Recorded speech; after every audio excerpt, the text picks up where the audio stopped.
This is the 20. This is out of Maryland, out of Brookville, Maryland. I told you it was privately owned. Robert Riggs. Robert Riggs owns it. And then there's the Rumble oil pool that they had trouble starting up that one time. Yeah, that's Mike Knobs. Right? Mike Knobs. That's the one that was at Nittany last year.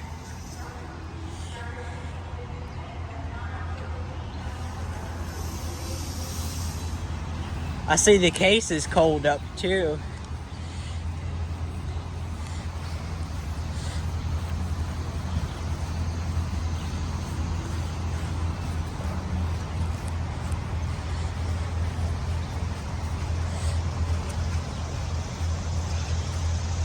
Said the registration tent's supposed to be open, but that's got to register yet.